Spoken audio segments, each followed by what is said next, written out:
Cherilyn Romarate, jersey number 12 of UMOC Floorball Club. And my position is forward, left or right, and I've been playing floorball for 6 years now. I started 2014.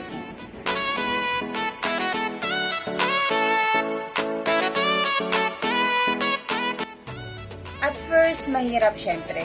Kasi bago siya sa akin, unlike the other sports na nilalaro ko na before. And it was challenging. Masaya siyang laruin, enjoy siyang laruin.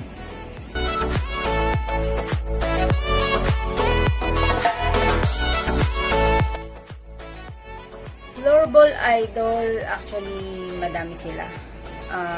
Of course, the UMOC men's. Henry Pastor, Hazard Talindan, Jason Florentino, Renzo Pabon, Ronald Ross Carbonell, Nico Velez, Mark Anthony Polo, and Coach Jello Serdon. Kasi para sa akin, given na magaling sila. And mas ina-idolize ko sila kasi yung passion and dedication nila towards the sports, yun, makikita mo sa kanila yun. So, yeah.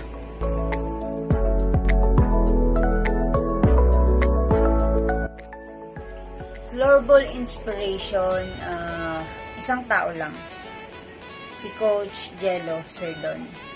Kasi siya yung unang nagturo, unang naniwala na kaya ko maging part ng floorball.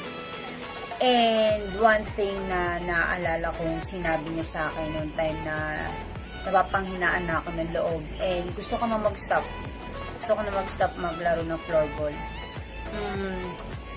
Sabi niya sa akin noon, kung iiwan or aalis ako sa floorball, gumawa ako ng history. Kumbaga, yung maaalala ko ng mga teammates ko, yung ibang nakasama ko sa team.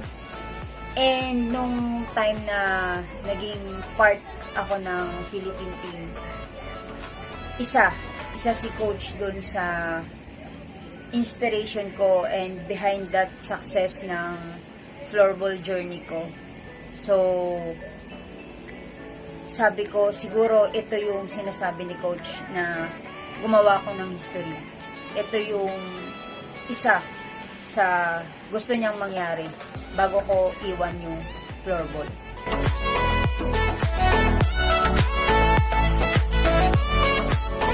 Five players na gusto kong makasama sa team ko. Jeremy Berdan, Jerry Lou Berdan, Jemery Berdan, Grace Imble, and Ate Kay Toledo. For me kasi yung chemistry inside the court, it's really important. And meron akong tinitreasure na memories with them.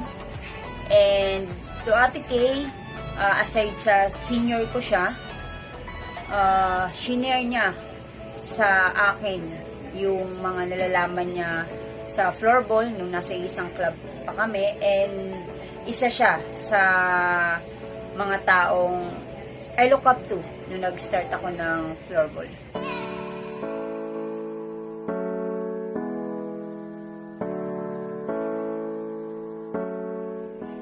Pre-game rituals, listening music. Yung mga pop rock type of music kasi nawawala yung kaba ko and mas nangingibabaw yung excitement kapag nakikinig ako ng music.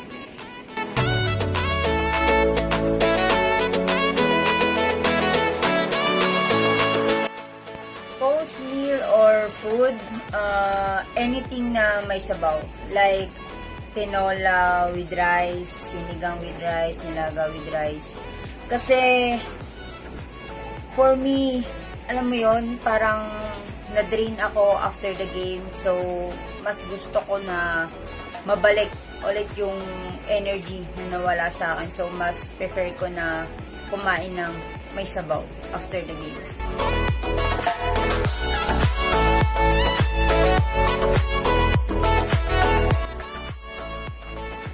Local event na isa sa paborito kong local event, yung Brother Ceci, which is La Salle Sobel, and 1-0 naka-goal kami sa sarili naming goal.